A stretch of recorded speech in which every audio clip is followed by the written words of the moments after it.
Hello guys, welcome to my channel. अभी recently हमने एक वीडियो अपलोड किया हुआ था। ये सैम्पल पेपर साइंस का जो आपका जो क्वेश्चन है और उसका जो आंसर है मैंने वो अब अपलोड किया हुआ है। तो आप उसे ज़्यादा से ज़्यादा लाइक भी करें और उस वीडियो का लिंक मैं इस वीडियो में डाल दूँगा डिस्क्रिप्शन में। तो आप इस वीडियो को देखने से पहले उस वीडियो को देख लें, क्योंकि उसमें 1 से लेकर के हमने 9 तक ये क्वेश्चन का ए और बी जो है क्लियर कर दिया था। हमें यहाँ से पढ़ना है। हमारा जो आज का डाउट है वो यहाँ से चलेगा। चलिए, इसमें क्वेश्चन में क्या कह रहा है।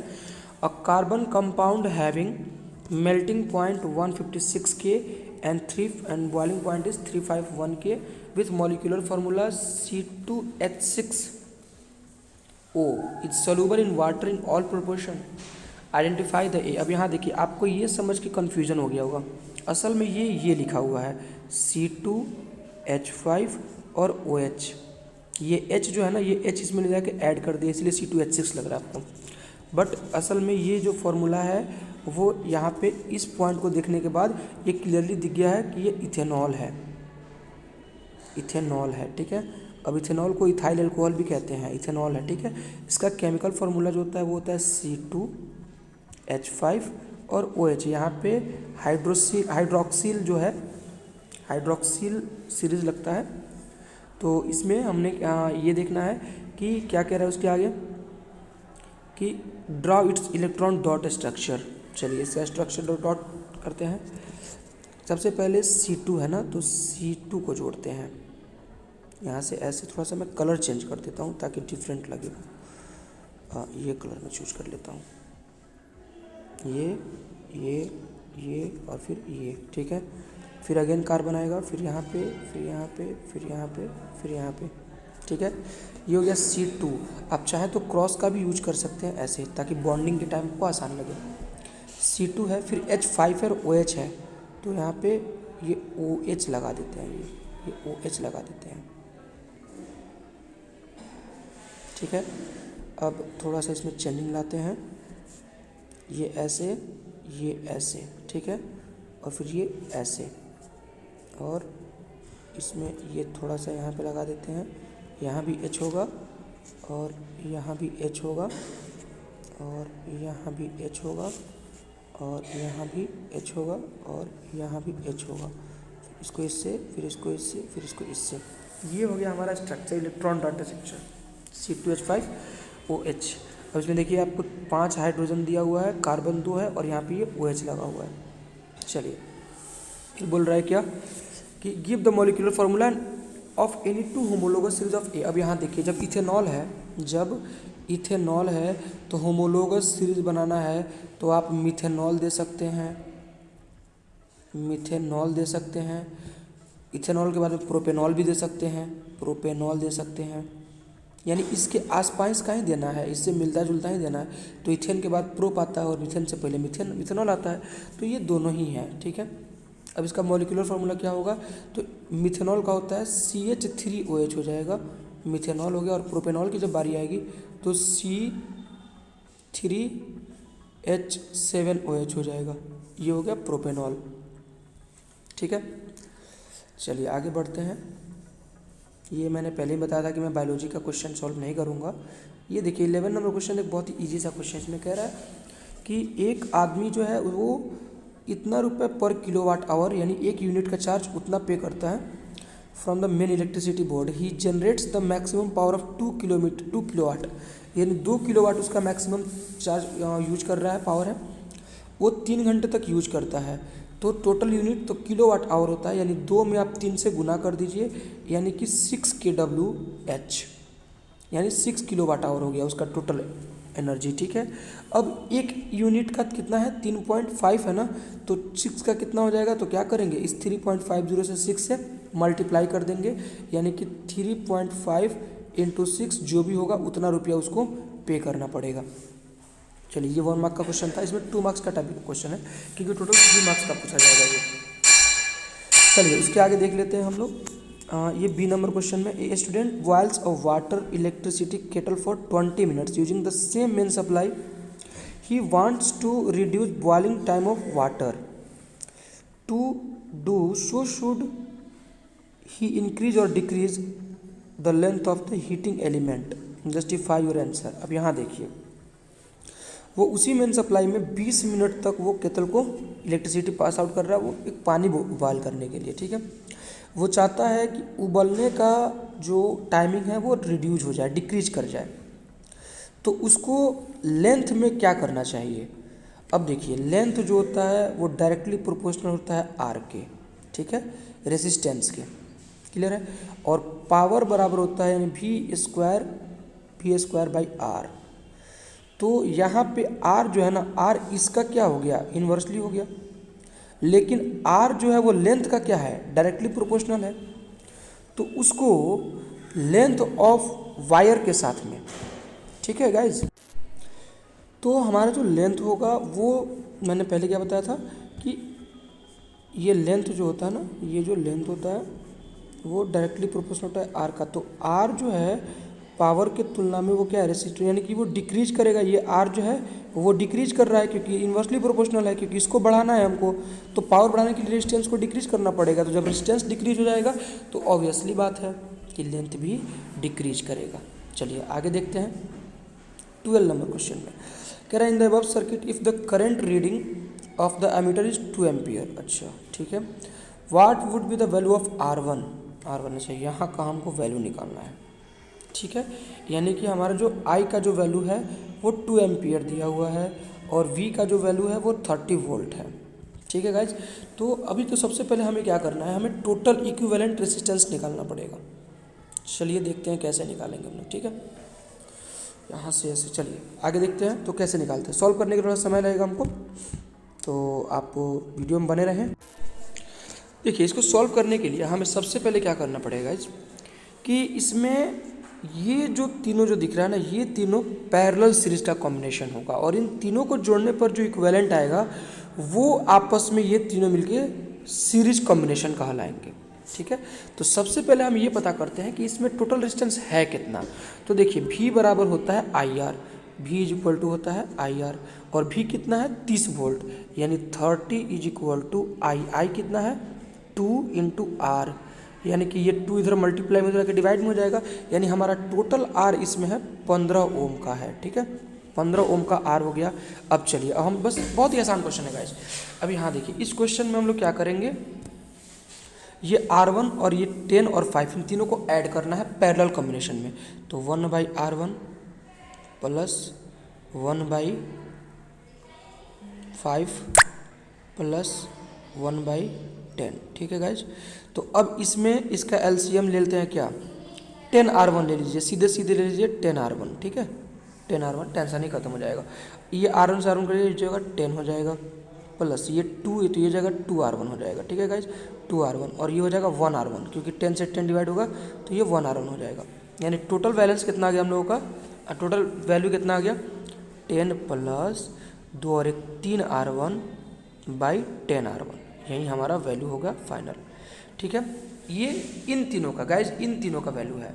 अभी ये भी तो है, तो ये तीनों आपस में, अब ये जो वैल्यू आया है इसको पहले उल्टा करना पड़ेगा क्योंकि ये 1/R का वैल्यू है। तो फाइनल वैल्यू होगा 10R1 बाई 10 प्लस 3R1, ये हो गया हमारा इन तीनों का वैल्यू। अब इसमें हम लोग को 12 जोड़ देना है, क्यों, क्योंकि 6 यहाँ पे और 6 यहाँ पे है। चलिए तो अब हम जोड़ते हैं कितना 12, क्योंकि सीरीज में है, plus 10R1 by 10 plus 13 3R1, ठीक है। और जब इसको सॉल्व करेंगे तो हो जाएगा, इसका LCM हो जाएगा 10 प्लस 3R1 और ये जाकर मल्टीप्लाई में होगा ना, तो ये जब यहाँ से LCM निकल इससे इसमें डिवाइड कर लीजिएगा तो ये जाकर मल्टीप्लाई हो जाएगा, तो हो जाएगा 12 दुनिया के 120 प्लस 36R1, ठीक है।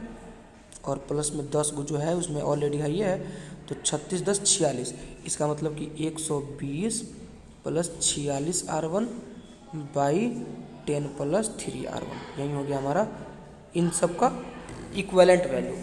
अब ये बराबर होगा 15 के, क्योंकि टोटल इसमें 15 ही ओम था ना। तो चलिए तो 15 is equal to guys, 15 is equal to क्या था 120 प्लस 46R1 बाई कितना था 10 प्लस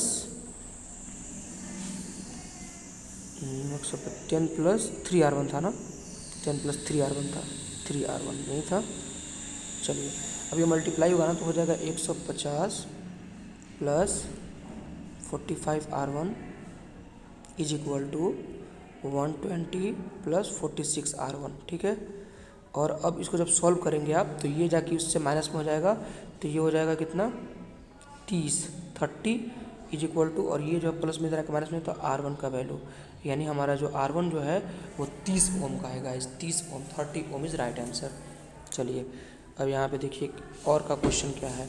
इस क्वेश्चन में कह रहा है कि कैलकुलेट द टोटल रेसिस्टेंस अब circuit find the total current in the, अच्छा इनके टोटल R निकालना है और वो ये भी निकालना है। अभी यहाँ देखिए ये और ये आपस में सीरीज़ में जुड़ेगा, ठीक है गाइज। उसके बाद जो आएगा उसके साथ इसको पैरेलल में जोड़ देना है, फिर जो आएगा उसको सीरीज में जोड़ना है। तो सबसे पहले सीरीज वाले को जोड़ लेते हैं। ये 4 6 हो गया 10, इन दोनों को आपस में जोड़ देंगे तो हो जाएगा 10 ओम, ठीक है। अब 10 ओम को 10 ओम से जोड़िए पैरेलल में, तो 1/10 plus 1/10, 10 10 calcium 10, 1 + 1 that means cut के हो जाएगा 2/10 यानी 1/5। चलिए 1/5 आ गया, इसको उल्टा कर देते हैं यानी कि 5 ओम। चलिए फाइनली हमको इन तीनों को सॉल्व करने पे आ गया 5 ओम, और इसको साथ में जोड़ दीजिए यानी टोटल 12 ओम। सीरीज में जोड़ेंगे तो 12 ओम हो जाएगा क्योंकि ये दोनों सीरीज में है। अब ये हो गया 12 ओम, टोटल R हो गया 12 ओम। अब ये तो टोटल रेजिस्टेंस तो निकल गया, अब R का वैल्यू हो गया 12, ठीक है गाइज। लेकिन V का वैल्यू कितना दिया हुआ है 24। चलिए V का वैल्यू हो गया 24। अब I बराबर क्या होता है, तो V/R, तो 24/12 डैट मीन्स 2 एम्पियर गाइज। इसको काट दीजिएगा, ये होगा 2 एम्पियर आंसर। हमारा I का जो वैल्यू है वो 2 एम्पियर होगा। चलिए बहुत ही आसान सा क्वेश्चन था। अब इसमें आगे बढ़ते हैं हम लोग। इसमें क्वेश्चन ये तो बायोलॉजी का क्वेश्चन है, सॉरी मैं इसमें कुछ हेल्प नहीं कर पाऊंगा आपकी। अब आते हैं सेक्शन सी पे गाइज। सेक्शन सी में केस बेस्ड स्टडी क्वेश्चन है, थोड़ा सा टफेस्ट होता है, बट ये आपको अकेले 4 मार्क्स देगा, तो आप इस क्वेश्चन को इग्नोर ना करें और ध्यान से पढ़ें इस क्वेश्चन को। चलिए क्वेश्चन देखते हैं। दिस सेक्शन हैज़ 2 केस, ये तो मैंने पहले ही पढ़ चुका है, फर्स्ट वीडियो में स्टार्टिंग में हमने दिया हुआ है। कह रहा है Sahil performed an experiment to study the inheritance pattern of genes. Oh sorry, ये बायोलॉजी का क्वेश्चन है, आई एम सो सॉरी। चलिए Ansari sir was demonstrating an experiment in his class with the setup of in the given figure. अच्छा ये magnetism का है। A magnet is attached to a spring, the magnet can go in and out of the stationary coil. अच्छा ये बार बार आ रहा है, ये magnet इसमें बार बार आ रहा है और जा रहा है, आ रहा है और जा रहा है। अच्छा ये तो इलेक्ट्रोमैग्नेटिक इंडक्शन का क्वेश्चन है। He lift the magnet and release to make it oscillated through the coil based on the understanding the phenomenon. Answer the following question, what is the principle of Ansari sir doing? Demonstrate. देखिए इसको बोलते हैं electromagnetic induction. कहा जाता है कि जब किसी क्वाइल के पास में एक बार मैग्नेट को बार बार लाया जाता है, उसको हटाया जाता है, मतलब कि पीरियोडिक मोशन शो किया जाता है, रैंडमली मोशन, पीरियोडिक मोशन जब शो किया जाता है तो उस क्वाइल में करंट जो है वो इंड्यूस्ड हो जाता है, ठीक है। तो इसीलिए इसको इलेक्ट्रोमैग्नेटिक इंडक्शन के नाम से भी जाना जाता है। What will be the observe when magnet start oscillating through the coil, explain reason behind this observation. तो what will be the magnet, what will the observe oscillating through the, तो क्या होगा, ये जब ऑक्सीलेट करेगा तो करंट प्रोड्यूस हो जाएगा। क्यों करंट प्रोड्यूस होगा? Because electromagnetic induction theorem, electromagnetic induction theorem tells us what about when a magnet starts oscillating on the near by any coil it get induced, so this process is known as electromagnetic induction. All right, point C इसमें क्या कह रहा है, consider the situation where the magnet goes in and out of the coil, state the 2 changes which could be made to increase the deflection in the galvanometer.